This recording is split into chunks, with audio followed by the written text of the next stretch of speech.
Бірінші бөлім. Тазалық. Сөзсіз, Аллах тәубе еткендер мен тазаланғандарды жақсы көреді. Бақара сүресі. Тазалық иманның жартысы. Хадис шәриф. Тазалық және көлемі. Ислам діні тазалыққа үлкен мән берген. Аллах тағала алдына шығу үшін дене, киім және намаз оқитын жердің, жүректің тазалығын әмір еткен. Құранда тазалыққа үлкен мән бергендер мақталған және бұл Аллахтың сүйіспеншілігіне лайық іс екені айтылған. Сөзсіз, Аллах тәубе еткендер мен тазаланғандарды сүйеді. Негізінде сыртқы тазалыққа қарағанда жүрек тазалығы аса маңызды. Өйткені сырты сұлу болғанмен ішкі әлем кірленсе, ешкім иманның ақиқатына жете алмайды. Аллах мәңгілік бақытқа қол жеткізушілердің алғашқы сипатының тазалық екенін баяндайды. Әлдекім тазарса, ол құтылды. Ол Раббының атын еске алып намаз оқыды. Құранда киім мен ғибадат жерінің тазалығына назар аударған. Пайғамбарымыз тазалықтың маңыздылығы жайлы былай дейді: тазалық иманның жартысы. Аллах тазалықты жақсы көреді. Ислам ғалымдары Құран мен хадистерге қарап тазалықты төртке бөледі. Бірінші, дене, киім мен намаз оқитын жердің ласықтан тазаруы. Екінші, өзін ғайбат, харам жеу, қиянат жасау, тағы басқа күнәлардан тазалау. Бұл тақуа жандардың иманын арттыру арқылы тазалану түрі. Үшінші, жүректің қызғаныш, өркөкіректік, рияшылдық, дұшпандық секілді жаман аурулардан тазалануы. Олардың орнын кішіпейілділік, тәубе, сабыр, үміт, сүйіспеншілік секілді көркем сипаттармен толтыру. Бұл тақуа жандардың иман мәртебесі. Төртінші, жүректің Аллахтан басқа өзге барлық нәрседен тазалануы. Ла иляха иллаллах, Аллахтан басқа құдай жоқ. Таухид сөзінің жүректен толық орнын алуы. Тазалау жолдары. Бірінші, су арқылы тазалау. Су негізгі тазартушы. Аллах тағала Құранда былай дейді: және сендерді тазарту, өздеріңді шайтанның ластығынан арылту, жүректеріңді орнықтырып, табандарыңды бекіту үшін төбелеріңе көктен жаңбыр жаудыруда еді. Біз көктен таза жаңбыр жаудырдық. Тазалық үшін қолданылатын су қар, бұршақ, жауын, құдық, теңіз, өзен, бұлақ, көл, сел сулары. Судың үш сипаты бар: реңі, иісі, дәмі. Реңі өзгермеген, иісі шықпаған, дәмі бұзылмаған су таза. Екінші, сұйық заттар: гүл суы, лимон, анар секілді жеміс суларымен киім және денегідегі ластықтарды тазартуға болады. Бірақ дәрет, ғұсыл алынбайды. Ертілген май, бал, сүт, ет суы тағы басқа сұйық заттармен дәретте тазалықта жасалмайды. Суда топырақ, кір жуу ұнтағы, сабын секілді заттардың құрамы аз болса, тазалаушы рөлін атқара алады. Сол секілді дәрет пен ғұсылда қолданылған су деп аталады. Мұндай сумен ластықты тазалығы жараса да, дәрет, ғұсыл алынбайды. Үшінші, сүрту арқылы тазалау. Пышақ, леген, шыны, тағы басқа сол секілділерді кірлегенде топырақ немесе ылғал матамен ластық кеткенге дейін сүртсе, таза деп есептеледі. Мысалы, қой сойған пышақты жақсылап топыраққа ысқылап сүртсе, таза. Мұндай пышақты беліне байлап намаз оқыса, намазы дұрыс. Дәлеліміз сахабалар соғыста дұшпанмен айқасып, кейіннен қылыштарын сүртіп намаз оқыған. Төртінші, отқа қою арқылы тазалау. Темірде қан секілді лас нәрселер болса, оны темірді отқа қою арқылы тазалауға болады. Бесінші, доңыздан басқа кез келген өлген хайуанның терісі иленсе таза. Пайғамбарымыз саллаллаху алейхи уассалам былай дейді: кез келген тері иленсе таза. Таза саналған нәрселер: Исламда жер, су, өсімдік, ағаштар, жемістер, доңыздан басқа барлық жан жануарлардың сыртқы денелері тірі, иттің жүні мен терісі таза. Сондықтан бұларға тиген су да таза саналады. Көгершін секілді жеуге болатын құстардың саңғырығы таза. Көкте ұшқан бір көгершін Ибн Омарға саңғып кеткенде саңғырықты сүртіп тастап намаз оқыған осыған дәлел. көшедегі адамдарға шаштырған су таза, өйткені бұдан сақ болу қиын. Мұндай киіммен намаз оқуға болады, бірақ лас су екені анық білінсе, ол басқа мәселе. Нәжістер. Намазға кедергі жасайтын нәжістер ауыр нәжіс және жеңіл нәжіс болып екіге бөлінеді. Ауыр саналғандар, егер қатты болса, 4 грамм салмағында сұйық болса, алақан аясынан астам жерді қамтыған мөлшер киімде немесе намаз оқылатын жерде болса, намазға кедергі жасайды.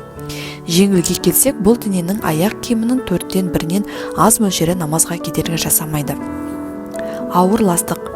Адамның кіші үлкен дәреті, уәди, мәзи, мәни және ауыз толы құсу, денеден шыққан қандар, хайыз, нифас, истихада қандары. Екінші, тауық, қаз, үйректің саңғырықтары. Үшінші, еті жеуге болмайтын хайуандардың тезектері мен лас сулары, сілекелері және барлық жан-жануарлардың қандары. Төртінші, ішімдік, киімге, денеге жұқса тазалау қажет. Бесінші, арам өлген мал.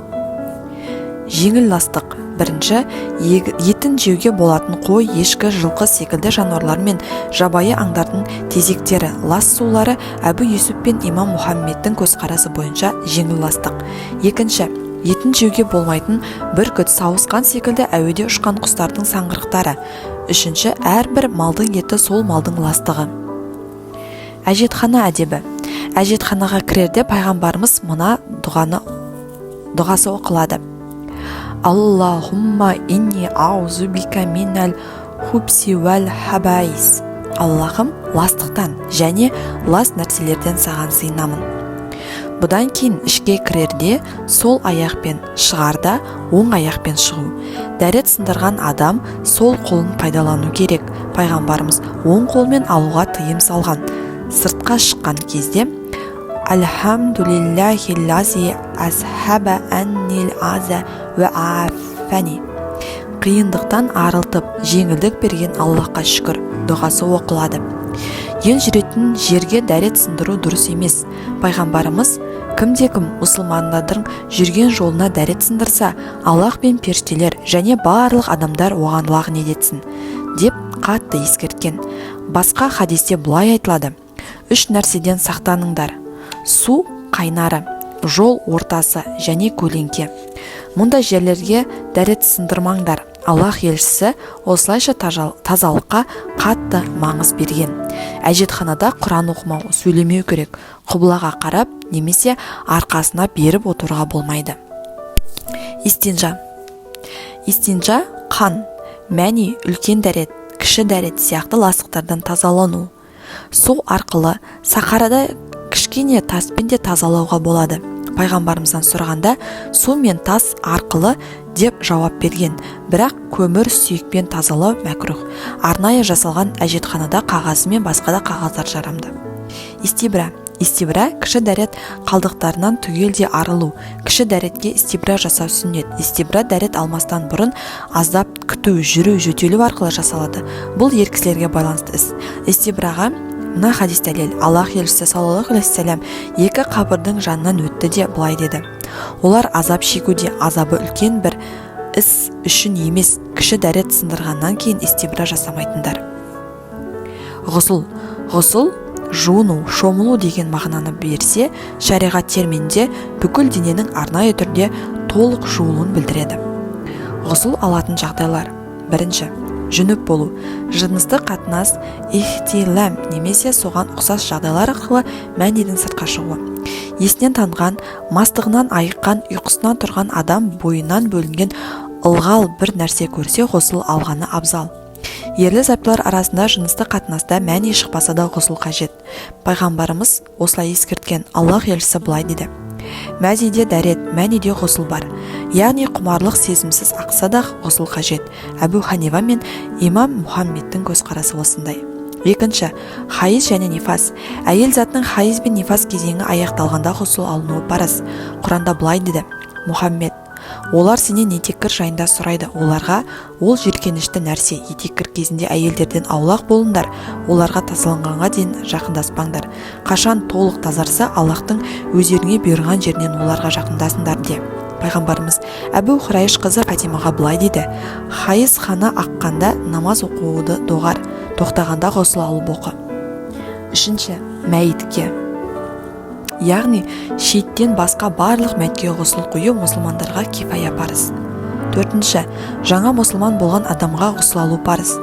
Қайс ибн Асыл мұсылман болуға келгенде пайғамбарымыз оған ғұсыл алуды әмір етеді. Сүннет және мәндүб ғұсыл. 1. Айт намазы мен жұма намазынан бұрын пайғамбарымыз хадисте жұма намазға келетін адам ғұсыл алсын дейді. Пайғамбарымыздың жұма күні ғұсыл етудегі мақсаты адамның тер мен кірден арылып таза болуын қалауы. Басқа хадистерінде пайғамбарымыз жұма күні ғұсыл алынып жақсы таза киім киюді және әтір спиртсіз сеуіп тістерін тазалап келу насихаттайды. 2. Қажылық немесе умра үшін ихрамға кіргенде. 3. Арафат күні арафатқа тұрарда. 4. Күн мен ай тұтылғанда оқылатын намаз бен жауын тілеу намазы үшін ғұсыл ету мәндүб. 5. Мүбәрәк түндерде ақыл есі орнына келгенде өлікті жуған және қан алдырған адамның жуынуы мәндүб. 6.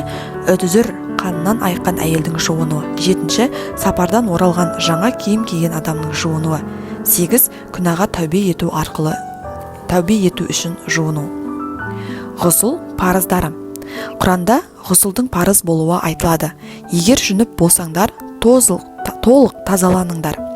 Бұл аяттағы тазаланыңдар сөзі дененің жуылуының парыз екендігін көрсетеді. Басқа бір аятта бұлайша берілген: тазаланбастан жүніп күйінде намаз оқымаңдар. Пайғамбарымыздың қалай ғұсыл алатынын Хазіреті Айша жеткізеді. Аллах елшісі жүніп болған кезде алдымен қолдарын жуумен бастайтын, сосын оң қолы мен сол қолынан су төгіп, ұятты жерлерін жуып, артына дәрет алатын. Одан кейін су алып, саусақтары мен шаштарының түбіне дейін сулайтын. Сосын басына 3 рет су құйып, одан кейін денесіне су құятын. Ең соңынан аяқтарын жуатын. Ханафи мазхабы бойынша ғұсылдың парызы 3. 1. Ауызды сумен шаю. Мада. Ауызды сумен шайғанда тамаққа дейін апарған абзал. 2. Мұрынға, кеңсірікке дейін су тарту. Истиншақ. 3. Тұтастай тұла бойын сумен жуу. Яғни шаш пен сақалдың түбіне, құлақ пен кіндіктің ойығына түгелдей су тиюі тиіс. Пайғамбарымыз былай деді: әрбір шаштың түбінде жүніптік бар, сондықтан шаштарыңды жуыңдар, денеде де жақсылап тазаланыңдар.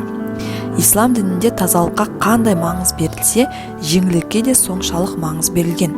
Сол себепті Ханафи мазхабында қиындық келтіретін жағдайда ғұсыл қойынған әйелдерінің өрген шаштарын ашып жуғаны қажет емес. Тек қана өрілген ұзын шаштарының түбіне су барса жетіп жатыр. Бұған Умми Сәлемнің мына хадисі дәлел: пайғамбарым, менің шаштарым өрілі, жүніптік немесе хайыз үшін ғұсыл алғанда шашымды тарқатайын ба? Жоқ, бастарыңа 3 рет су құйсаң жеткілікті, сосын үстіңе су құйып жуынарсың. Хазіреті Айша былай дейді: біз өрілген шаштарымызды жаймай-ақ жуынатынбыз. Кейде адам асығыстықтан денесінің кейбір мүшесін жууды ұмытып кетіп, кейіннен есіне түссе, қайта ғұсыл алудың қажеті жоқ. Тек қана сол жерді жуса жетіп жатыр. Бірақ парыз намазын оқып қойған болса, қайта оқуы керек. Ғұсыл алған адамның егер тісі алтын, күміс секілді нәрселермен қапталған, ойықтары толтырылған болса, ғұсылға кедергі етпейді. Өйткені бұл жараға таңған орауыш секілді. Орағыштың бетіне мәсих тарту қандай болса, бұл да сондай. Ханафилықтардың атақты ғұламаларынан Кассанидің қапталған тістің рөлін атқарады деген фәтуасы бар. Жүніп адам ғұсыл алу ниетімен аузы мен мұрнын сумен шайып, одан кейін көлге, өзенге, хауызға сүңгірсе, немесе жауын астында тұрып барлық денесіне су тисе, ғұсыл алған болып саналады. Жүніп мұсылман тәндік тұрғысынан лас саналмайды. Мұндай жағдайда дәрет алып, тым болмаса қолы мен аузын сумен шайып тамақ жей алады. Басқа істерін де жасай алады. Жүніп рухани ластық. Ондай адаммен амандасуға да, әңгімелесуге де болады. Хазіреті Хузайфа сахаба былай дейді: Аллах елшісі сахабалармен кездескенде қол алып амандасатын, жақсы тілек бата беретін. Бір күні таңғы уақытта Аллах елшісін көрдім, бірақ көрмей қалған адамдай бұрылдым да басқа жаққа қарай кетіп қалдым. Кейіннен сәске кезінде қайтадан алдына бардым. Сонда Аллах елшісі саллаллаху алейхи вассалам маған қарап: мен сені көрген едім, бірақ сен дереу бұрылып кетіп қалдың. Неліктен бұлай жасадың? деп сұрады.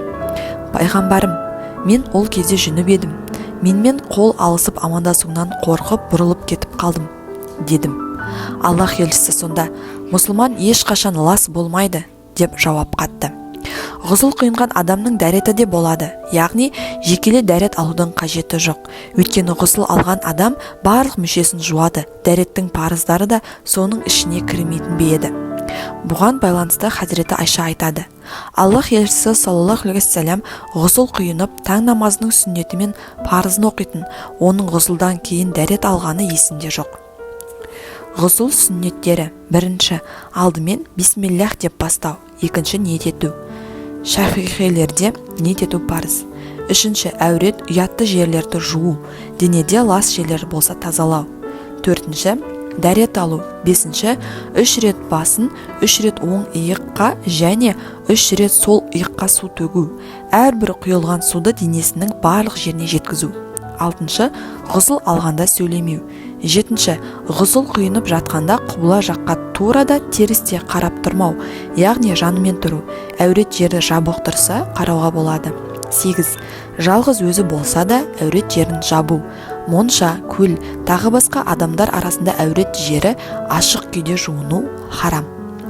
Бір адамның көпшілік арасында тұрып жуынғанын байқаған Аллах елшісі қатты қамығып былай деді: күмәнсіз, Аллах тағала ұят иесі және күнәлар мен кемшіліктерді жауып жасырушы. Сол себепті ұятты болуды және әурет жерлерін жабуларын жақсы көреді. Ендеше бір адам ғұсыл құйғанда әурет жерлерін жапсын. Ислам діні адам денсаулығына қатты мән берген. Сол себепті бір адам су ысытуға мүмкіншілігі болмаса, суық сумен жуыну ауруға себеп туғызса, мұндай жағдайда мүмкіндік туғанға дейін тәйәммүм соғып намаз оқиды. Өйткені дінде зорлық жоқ. Бірде Амр ибн Ас бір сапарында жүніп болып қалып, ауа райы қатты суық болған соң, жуынбай тек қана тәйәммүм алып намаз оқиды. Осы мәселе пайғамбарымызға айтылғанда ләмим демеді. Жалғыз қалған адамның әурет жерлері ашық болуы, харам болмаса да жабық болуы ислам әдебіне жатады. Өйткені пайғамбарымыздан бір сахаба: біріміз жалғыз қалғанда қалай болады деп сұрағанда, Аллахтан ұялу адамдардан ұялғанын әлде қайда жоғары деп жауап қатады. 9. Ғұсыл құйғанда суды ысырап етпеу. 10. Ғұсылдан кейін сүлгімен сүртіну. Пайғамбарымыздың сайыбы Мәймунаның бір риуаятында пайғамбарымыздың бірде сүлгімен сүртінгені жайлы айтылады. Жүніп адамға харам нәрселер. Жүніп болған ер мен әйелдің, хайыз бен нифастағы әйелдің намаз оқуы харам. Қағбаны тауап ете алмайды. Зәру жағдай болмаса мешітке кіруге болмайды. Хайыз бен нифас кезінде әйел адамның ораза ұстауына болмайды. Құранның бір аятын да оқи алмайды. Хазіреті Айша пайғамбарымыздың жүніп кезінде Құран оқымағанын айтады. Бірақ дұға ниетімен Құрандағы дұғаларды оқи алады. Шахадат сөзін айтуға, тәкбір, салауат, зікір етуге болады. Әсіресе нифас не хайыз мерзімі аяқталғанға дейін әйелдер намаз оқи алмағандықтан жиі дұға, салауат, зікір оқығаны абзал. Өйткені жүніп, нифас, хайыз адам бойындағы рухани ластық. Мұндай кездер адамды жындар ектегіш келеді. Әсіресе жаңа босанған әйелдерге қауіпті. Жаңа туған сәбилерге де абай болған жөн. Лас жындардың жабысатын уақыттары осындай кездер. Сол себепті жүніп болған адамдар тезірек ғұсыл алуға асығу керек. Құранды ұстай алмайды, бірақ Құранды қабымен яки ораммен ұстауға болады.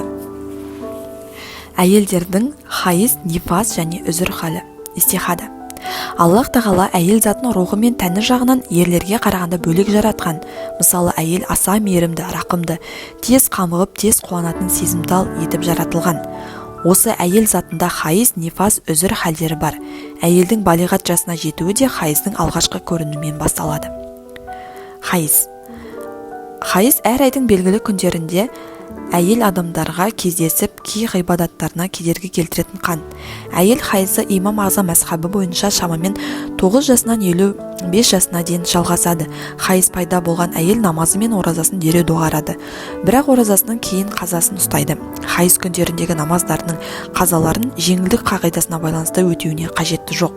Хайыздың ең аз мерзімі 3 күн, ең көбі 10 күн. Бұдан азды көпті болса үзір қаны деп аталады. Хайыз қаны Аллахтың әйелдерге жазғаны. Хазіреті Хауа анамыздан бастап әрбір әйел хайыз көре келген пайғамбарымыз бұл хайыз Аллах тағаланың адамның қыз ұрпақтарына жасаған нәрсесі дейді.